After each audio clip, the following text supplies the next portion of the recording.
الصبح بدا من طلعته۔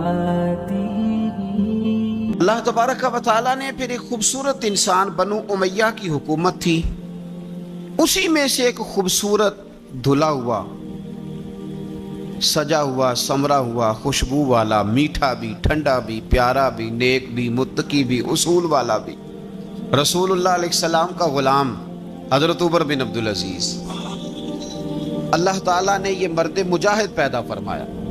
آپ مدینہ شریف میں پیدا ہوئے، آپ کے جو والد گرامی تھے وہ مصر میں گورنر تھے۔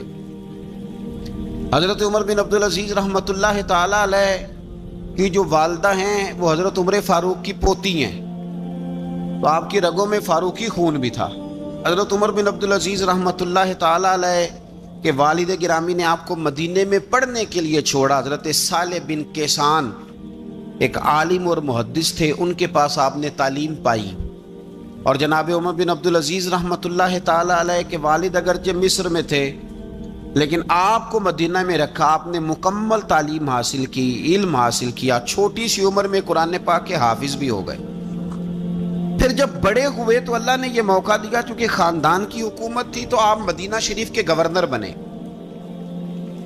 اور مدینہ منورہ کے ساتھ ساتھ آپ کو طائف کی حکومت بھی ملی، مکہ مکرمہ کی حکومت بھی ملی۔ پھر بعض جگہ پہ تو یہ ہے کہ آپ نے خود کسی وجہ سے استعفیٰ دیا، اور بعض جگہ یہ ہے کہ سازش کر کے آپ کو معزول کیا گیا۔ لیکن حضرت عمر بن عبدالعزیز نیک بڑے تھے، پرہیزگار بڑے تھے، پر خوش لباس بھی بڑے تھے۔ خادم کو جب بھیجتے تھے نا بازار تو کہتے تھے جو سب سے مہنگا جوڑا ہو وہ خرید کے لانا۔ خوشبو بہترین استعمال کرتے تھے، جب گزرتے تھے تو لوگوں کو پتہ چلتا تھا کہ کوئی عام نہیں گزرا، عمر بن عبدالعزیز گزرے۔ جب تک گورنر رہے، جب تک خاندان میں رہے، ماحول اور رہا۔ سلیمان بن عبد الملک خلیفہ جب جانے لگے تو انہیں وصیت کر دی کہ میرے بعد عمر بن عبدالعزیز خلیفہ ہوں گے۔ یہاں تو لوگوں کو عہدہ ملے تو لوگوں کی کیفیت بدل جاتی ہے نا، لیکن جب حضرت عمر بن عبدالعزیز کا اعلان ہوا تو رونے لگے، ایک کونے میں بیٹھ کے رونے لگے، فرمانے لگے مجھے امید نہیں تھی کہ وہ اتنا بڑا بوجھ میرے کندھوں پہ ڈال کے چلا جائے گا۔ اتنے سارے لوگوں کا بوجھ، اتنے سارے لوگوں کی آزمائش۔ خیر چونکہ وصیت تھی، آپ کی بیعت لی گئی، بیعت لینے کے بعد آپ ممبر پہ چڑھے تو فرمایا لوگوں میں تمہیں آزاد کرتا ہوں، اگر تم میرے علاوہ کسی کو حکمران بنانا چاہو تو مجھے کوئی اعتراض نہیں ہے۔ لوگوں نے کہا نہیں، آپ ہی ہمارے حکمران ہوں گے۔ حضرت عمر بن عبدالعزیز دنیا اسلام کے اندر ایسی مثال ہیں، اچھی طرح سمجھ لیں کہ جب حالات اب نہیں اب تر ہو گئے تھے، بد نہیں بدترین ہو گئے تھے، اور بڑے بڑے لوگوں نے عجیب ماحول گھڑ لیے تھے، اس ماحول میں آئے، لمبی نہیں 2.5 سال حکومت کی صرف، لیکن لوگوں کو حضرت صدیق اکبر کی یاد آنے لگی، لوگوں کو سیدنا فاروق اعظم کیا۔ آپ کی جو بیوی تھی وہ بھی بادشاہ کی بیٹی تھی، بادشاہ کی بیوی بھی بن گئی۔ پہلے دن اپنی بیوی سے کہا کہ اب ہم بن گئے ہیں امیر، اب ہمارے ذمے بہت ساری ذمہ داریاں ہیں، اب حالات اس طرح کے نہیں ہوں گے جس طرح کے پہلے ہوا کرتے تھے، اب تمہیں میرا ساتھ دینا ہے، اپنا سارا زیور دو، میں بیت المال میں جمع کرانا چاہتا ہوں۔ یہ بڑا مشکل کام ہوتا ہے کسی خاتون کے لیے، سارا مال وہاں جمع کرا دیا۔ پہلے دن ہی سارے کپڑے سپڑے حضرت عمر نے اپنے خیرات کر دیے، سادہ لباس پہن لیا، اور بڑی تھوڑی غذا گھر میں آتی تھی، بیت المال سے تھوڑا سا وظیفہ، جائیدادیں ساری دے دی اللہ کے راستے میں، غریبوں میں بانٹ دی۔ ایک دن گھر میں تشریف لائے تو بچیوں نے منہ پہ ہاتھ رکھ لیا۔ حضرت عمر بن عبدالعزیز بات کرتے ہیں تو بیٹیاں منہ چھپا لیتی ہیں۔ پتر کیا بات ہے بیٹے، میرے منہ سے بدبو آ رہی ہے، منہ چھپاتی ہو؟ تو بچیاں خاموش ہوئیں۔ جب دوبارہ پوچھا تو کہنے لگے ابا جی جو آپ خرچہ دیتے ہیں نا اس میں 2 وقت روٹی نہیں پک سکتی، اور یارو میں آپ کو وقت کے امیر کی بات سنا رہا ہوں کہ جو رکھ رکھاؤ میں نے اور آپ نے بنا لیا ہے تو خرچے اتنے بڑھا لیے کہ ہم الجھ گئے، ہم سے پورے نہیں ہوتے۔ لیکن جنہوں نے اولادوں کو سادہ رکھا، حالات قابو میں رکھنے میں کامیاب ہوئے، بچ گئے۔ میرے نبی کریم صلی اللہ علیہ وسلم نے فرمایا جو ضرورت کے مطابق جسے اللہ نے روزی دے دی وہ کامیاب ہو گیا۔ لیکن ہم بہت الجھ گئے، بہت دور نکل گئے۔ بیٹیوں نے منہ میں ہاتھ رکھا، پتر کیا بات ہے ابا جی، اتنے پیسے آپ لاتے ہیں، 2 وقت کی روٹی نہیں پک سکتی تو ہم نے پیاز سے روٹی کھائی ہے، منہ سے بدبو آ رہی ہے، تو اس لیے آپ کے سامنے منہ نہیں کھولا کہ آپ کو کراہت ہوگی۔ تو حضرت عمر بن عبدالعزیز آنکھوں میں آنسو تو آئے پر کہنے لگے یا اللہ تیرا شکر ہے کہ جس جگہ میں اپنی اولاد کو کھڑا کرنا چاہتا تھا میری اولاد وہاں کھڑی ہو گئی ہے۔ یہ پیاز سے روٹی کھا کے بھی شکر ادا کرتی، پیاز سے روٹی کھا کے بھی۔ آپ یقین کریں میرے ابا جی میری والدہ سے کہتے تھے کہ بڑولے میں گندم میں نے ڈلوا دی ہے، یہ میری ذمہ داری تھی، اب اچار کا ایک مرتبان بنا لے تو انشاءاللہ گرمیاں مسئلہ کوئی نہیں۔ میں نے دیکھا ہے انہیں پیاز سے روٹی کھاتے، میں نے دیکھا ہے وہ ایک پیاز سے روٹی کھاتے اور پیاز روٹی کے اوپر رکھ لیتے، اور آخر میں ان کا چہرہ جب ہم لوگ دیکھتے تو وہ کہتے اللہ تیرا کتنا شکر ہے، سوال نہیں کرنا پڑا، گندم بھی اپنی تھی، پیاز بھی اپنا تھا، گھر میں نے بچوں کے بیچ بیٹھ کے روٹی کھا لی۔ اور یوں لگتا تھا کہ وجود بھی ان کا سارا شکریہ ادا کرتا ہے صرف زبان میں۔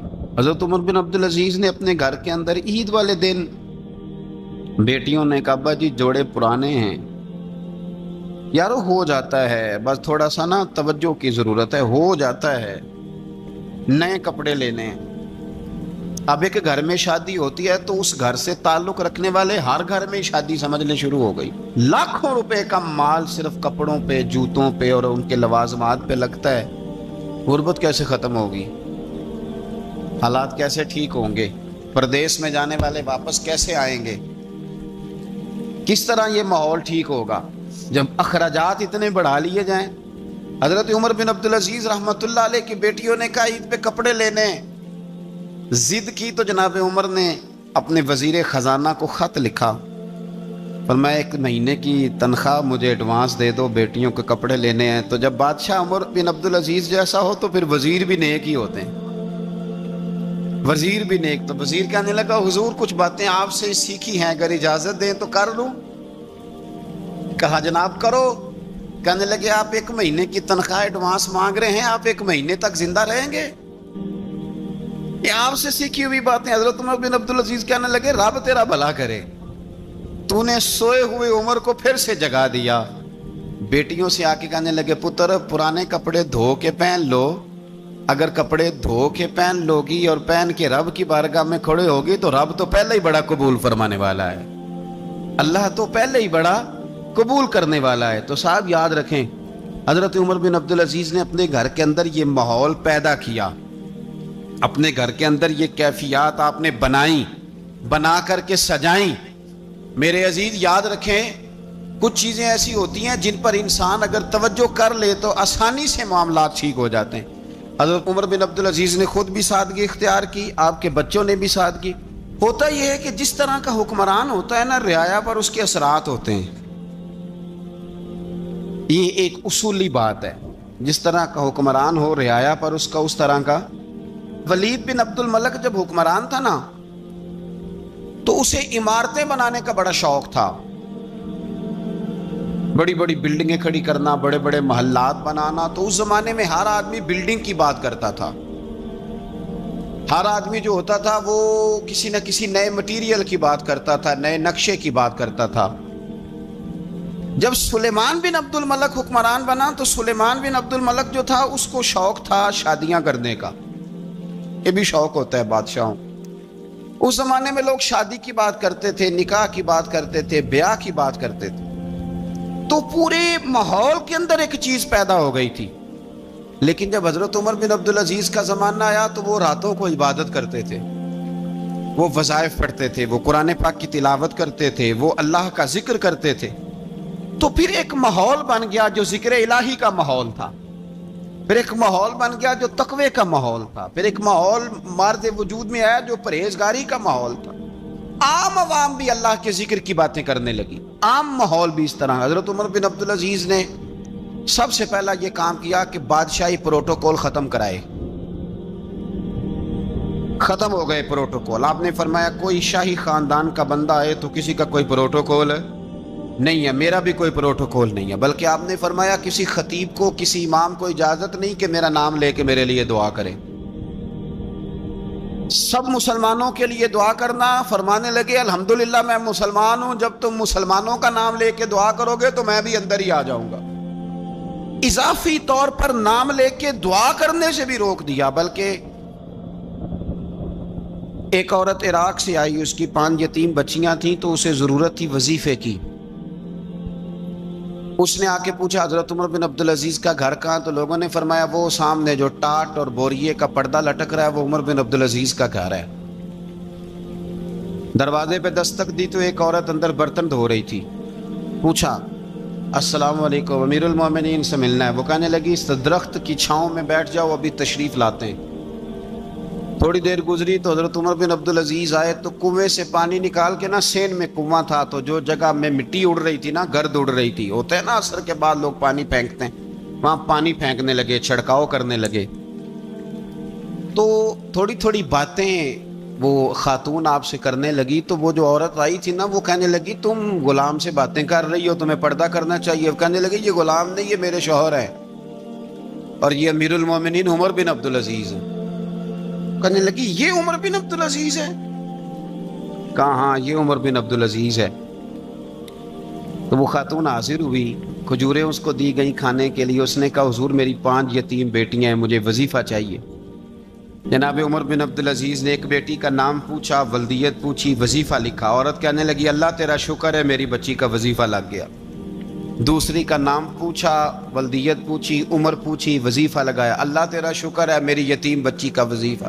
4 بچیوں کے وظیفے عمر لکھتے رہے، خاتون اللہ کی حمد کرتی رہی۔ 5ویں کا لکھنے لگے تو کہنے لگی میں نے زمانہ بڑا دیکھا ہے پر عمر بن عبدالعزیز تیری طرح کا بندہ نہیں دیکھا۔ آپ فرمانے لگے اب میں 5ویں کا وظیفہ نہیں لکھتا، 4 کا وظیفہ جا کے گورنر سے منظور کرا لے اور 4 کو کہنا تھوڑا تھوڑا 5ویں کو بھی دے دے۔ حضور کیوں نہیں لکھتے؟ فرمایا جب تک تو حمد کے لائق رب کی حمد کر رہی تھی میں وظیفے لکھ رہا تھا، اب تو نے میری تعریفیں شروع کر دی، اپنی تعریف پر کیسے وظیفہ لکھوں؟ وہ تو حمد کے لائق ہے، اس کی حمد ہونی چاہیے، لیکن میں اپنی تعریف پر، اپنی خوشامد پر میں نہیں لکھتا۔ جا اللہ تعالیٰ تیری لیے بہتری کرے۔ وہ خاتون کہتی ہے میں وہاں سے آئی، مجھے مہینوں لگ گئے، سفر لمبا تھا، عراق پہنچی تو عراق کے گورنر کو جب میں نے وہ روکا دیا تو ان کی چیخیں نکل گئی، تڑپ کے روئے۔ میں نے کہا کیا ہوا؟ کہنے لگی بی بی جس نیک آدمی نے تجھے یہ لکھ کے دیا تھا نا، چند دن ہوئے ان کا انتقال ہو گیا۔ عمر بن عبدالعزیز پردہ فرما گئے۔ وہ خاتون پھر روئی، کہنے لگی یتیم بیٹیوں کا اب کیا بنے گا، اس رکے کا کیا بنے گا؟ تو آپ فرمانے لگے بی بی جب امیر عمر بن عبدالعزیز جیسا ہو تو گورنروں کو بھی اللہ کچھ توفیق دے ہی دیتا ہے۔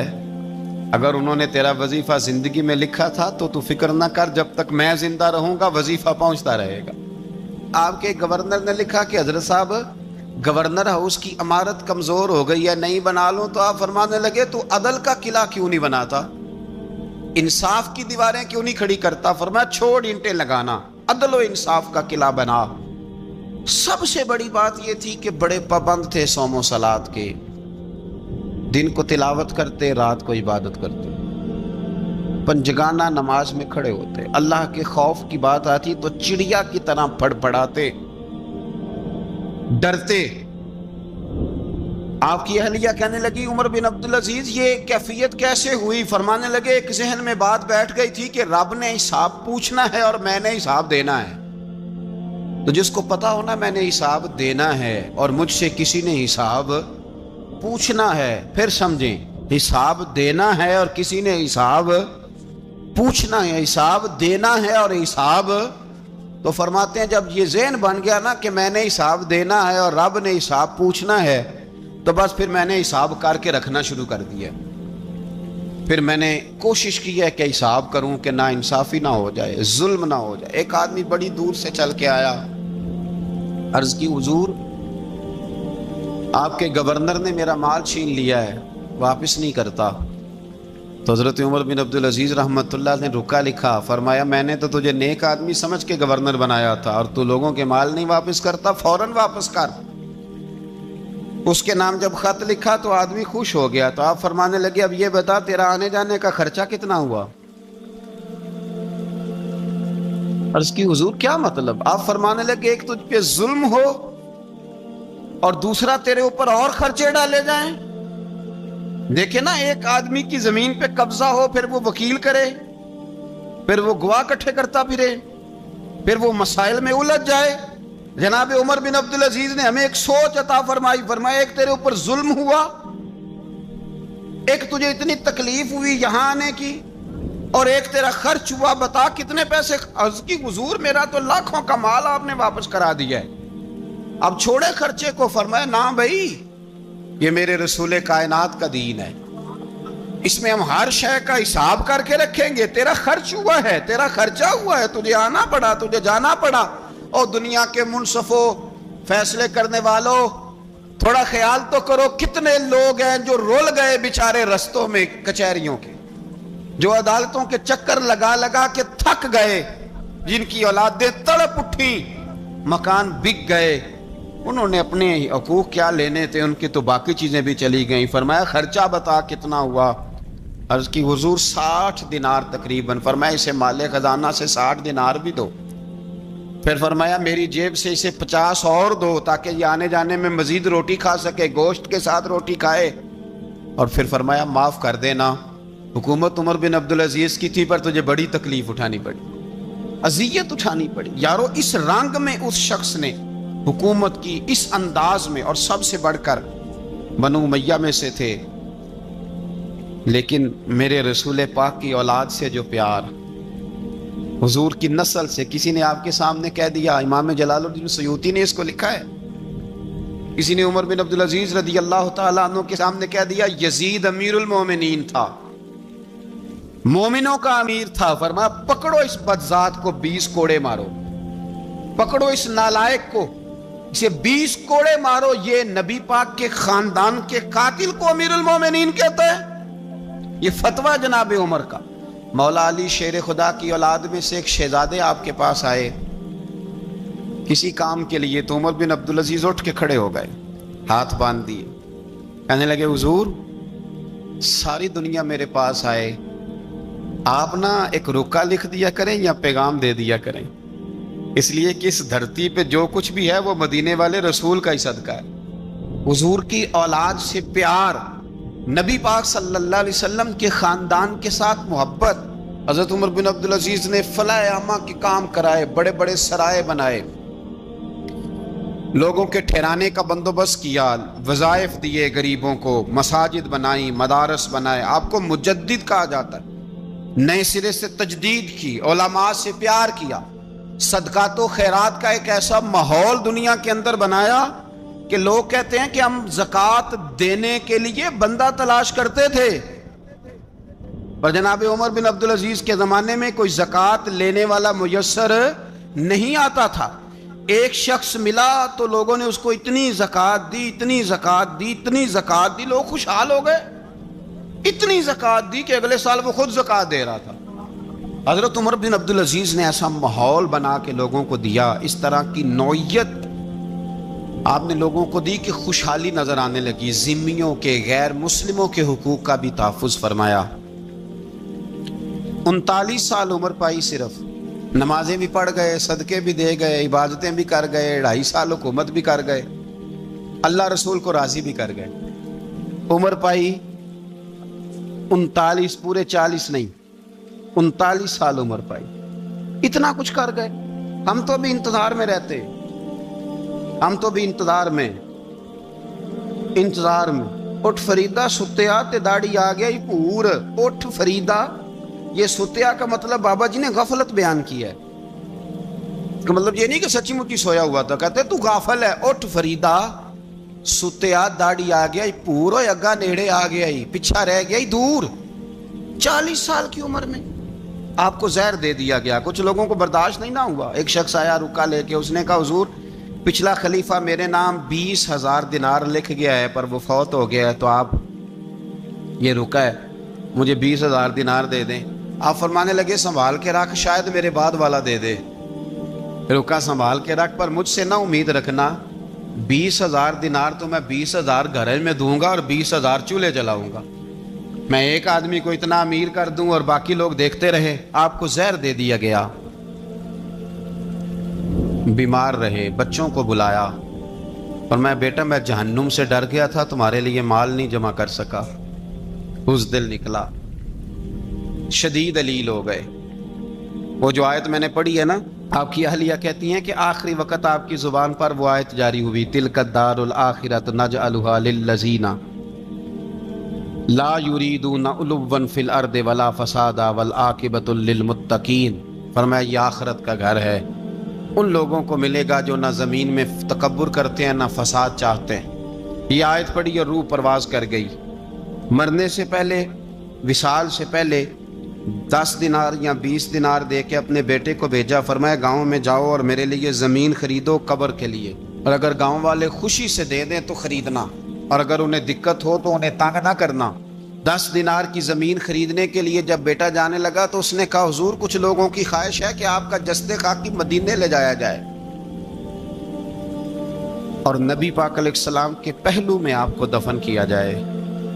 آپ فرمانے لگے پتر میں اس قابل نہیں ہوں کہ حضور کے ساتھ دفن کیا جائے، نہ میں اس قابل نہیں ہوں. اس طرح کرنا، میرے پاس حضور کے کچھ ناخن اور بال ہیں، جب میرا انتقال ہو جائے تو میری قبر میں رکھ دینا. اور پھر حضرت عمر بن عبدالعزیز نے فرمایا مجھے نہ سستا کفن دینا 2 دینار کا، اس سے زیادہ کفن نہ دینا، 2 دینار کا کفن. حضور آپ کا مال ہے کچھ پڑا ہوا تو اس میں سے اچھا کپڑا خریدا جا سکتا ہے. فرمایا نہ بھائی 2 دینار کا کفن خریدنا. حضور کیوں؟ فرمایا اس لیے کہ اگر میں نیک ہوا تو اللہ مجھے جنت کا لباس عطا فرما دے گا، اگر میں بد ہوا تو یہ بھی تو پھٹ ہی جائے گا، چیر دیا جائے گا، قبر توڑ دے گی پسلیاں، لہٰذا مجھے مہنگا کفن نہ دینا. 2 دینار کا. آپ کے وصال سے کچھ عرصہ پہلے نا آپ نے ایک قاصد بھیجا،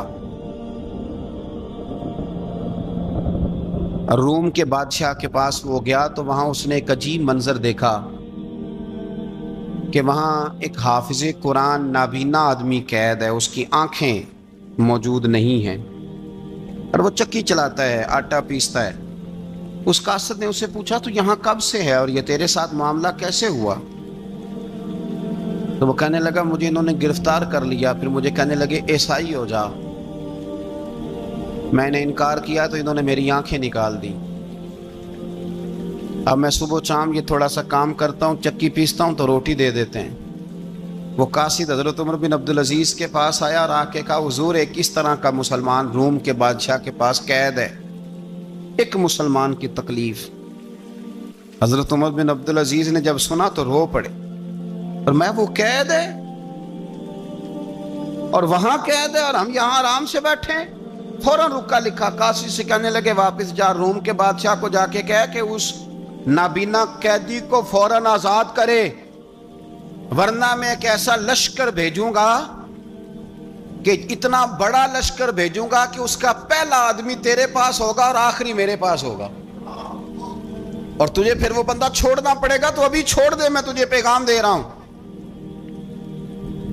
وہ قاصد کہتا ہے جب میں رکا لے کے پہنچا، ظاہر ہے بڑا لمبا سفر ہوتا تھا، آنے جانے میں مہینوں بھی لگ جاتے تھے. کہتے میں نے رکا دیا تو اس نے پڑھا، کہنے لگا میری طرف دیکھ کے رکا میں نے پڑھ لیا ہے. علماء کو جانتے ہیں، تاجر تاجروں کو جانتے ہیں، تو بادشاہ بھی بادشاہوں کو جانتے ہیں. اور میں تم مسلمان ہو میں نہیں ہوں، پر اتنی تم اس درویش کی قدر کرتے ہو میں تم سب سے بڑھ کر قدر کرتا ہوں. میں اس بندے کو لشکر لے کے آنے کی تکلیف نہیں دوں گا، میں ویسے ہی قیدی آزاد کرنے لگا. تم لے جاؤ. کہتے ہیں مجھے چند دن وہاں رہنا پڑا, کچھ لوازمات تھے جن کے لیے رکنا پڑا. ایک دن میں شاہ روم کے دربار میں گیا تو وہ تخت سے نیچے اتر کے رو رہا تھا اور اس کی ہچکی بندھی تھی اور اس کے سینے سے آواز نکل رہی تھی. میں نے پوچھا لوگوں سے کیا ہوا, کہنے لگے خود ہی پوچھ لو. میں نے جا کے کہا بادشاہ کیا ہوا, کیوں رو رہے ہو؟ تو کہنے لگا آج دھرتی کا حسن اٹھ گیا ہے, آج سنگار ختم ہو گیا, آج دھرتی کا حسن اٹھ گیا. میں نے کہا کیا ہوا؟ کہنے لگے عمر بن عبدالعزیز انتقال کر گئے, تمہارا امیر چلا گیا. تو میرے دل میں خیال آیا, میں نے آہ بھری. میں نے کہا پھر ہمارے لیے کیا حکم ہے؟ تو فرمانے لگے وہ چلتا پھرتا راہب تھا, لوگوں کے پاس کچھ نہیں ہوتا تو وہ فقیر ہوتے ہیں, پر اس کے قدموں میں تو خزانے تھے, پر وہ پھر بھی فقیر تھا. فرمایا اس کا حکم اگر میں زندگی میں مانتا تھا تو مرنے کے بعد بھی بات مانی جائے گی, تمہارا قیدی بھی تمہیں واپس کیا جائے گا اور عمر بن عبدالعزیز کی بات بھی سنی جائے گی. کسی نے حضرت عبداللہ بن مبارک سے کہا آپ بڑے زاہد ہیں, آپ نے دنیا چھوڑ دی. فرمایا میں تو عالم فاضل ہو کے زاہد ہوں, زاہد تو اصل میں عمر بن عبدالعزیز تھے جو بادشاہ ہو کے زاہد تھے. مالک بن دینار بھی کہتے تھے وہ بادشاہ ہو کے زاہد ہیں. ان کا انتقال ہوا تو خواجہ حسن بصری فرمانے لگے آج دنیا سے بہترین آدمی چلا گیا. حضرت سیدنا امام احمد بن حنبل فرمایا کرتے تھے جو عمر بن عبدالعزیز کا ذکر کرے رب تو اس پر بھی رحمت نازل فرمائے گا. ارے یہ تو وہ شخص ہے کہ جب تک موجود تھا تو حسن موجود تھا, اور آج بھی ان کا ذکر کریں تو اللہ دلوں میں نور پیدا کر دیتا ہے. حضرت عمر بن عبدالعزیز رحمت اللہ علیہ تو وہ نیک آدمی تھے کہ ایک شخص آپ سے گفتگو کر رہا تھا, سرکاری بات چیت ہو رہی تھی تو چراغ بھی سرکاری جل رہا تھا. اس نے پوچھا حضور چلے سرکاری بات تو ختم ہوئی, طبیعت کیسی, حال کیا؟ فرمایا ٹھہر جو. ایک چراغ بند کر کے دوسرا جلا لیا. اس نے کہا حضور یہ کیا؟ آپ فرمانے لگے وہ سرکاری چراغ تھا, یہ میرا ذاتی ہے. جس شخص نے اتنی باریک بینی کے ساتھ تقوی اختیار کیا ہو, نبی پاک سے اتنی محبت کی ہو, دعا کرتے ہیں اللہ ان پہ کروڑوں رحمتیں فرمائے, اللہ ان پہ بے حساب برکتوں کا نزول فرمائے. دو باتیں حضرت عمر بن عبدالعزیز کی زندگی میں ہمیشہ غالب رہی. ایک تو دنیا ہونے کے باوجود دنیا سے دل نہیں لگا. یہ دو باتیں آپ نے یاد رکھنی. دل نہیں لگایا دنیا سے. مال تھا, دولت تھی, پر وہ اس چکر میں نہیں پڑے کہ یہ مہنگا جوڑا میرے گھر کیوں نہیں, یہ اعلیٰ کار کیوں نہیں, اب یہ والا میں نے گھر. ایک اینٹ پر دوسری اینٹ نہیں رکھی ساری زندگی, چونکہ وہ سمجھتے تھے زندگی مختصر ہے تو 40 سال کی زندگی میں ہی کمال کر گئے. اور دوسرا حضرت عمر بن عبدالعزیز نے ہر وقت ایک چیز اپنے ذہن میں رکھی کہ مجھے اللہ کے سامنے کھڑے ہونا. اور وَلِمَنْ خَافَ مَقَامَ رَبِّهِ جَنَّتَانِ, جو رب کے سامنے کھڑے ہونے سے ڈرتا ہے رب اسے 2 جنتیں عطا کرتا ہے. تو لہٰذا یہ 2 باتیں ہمیشہ ذہن میں رکھیں. یہ اتنا بناؤ سنگار, ہر وقت اپنے آپ کو سجانا, گھر سنوانا, گاڑی, یہ وہ, اتنا اس چکر میں نہ پڑیں. اور دوسرا ایک ذہن بنائیں کہ دنیا سے ہم لوگوں کو جانا ہے. آخر دعوانا الحمدللہ رب العالمین. سیدنا و مولانا محمد, اللہ کے شیر ہے در کرار پر درود, اللہ کے شیر ہے در کرار پر درود, اللہ کے شیر ہے در کرار پر درود. حضرت حسن حسین کے کردار پر درود. اللہم صلی علی سیدنا و مولانا. زینب کی بارگاہ میں,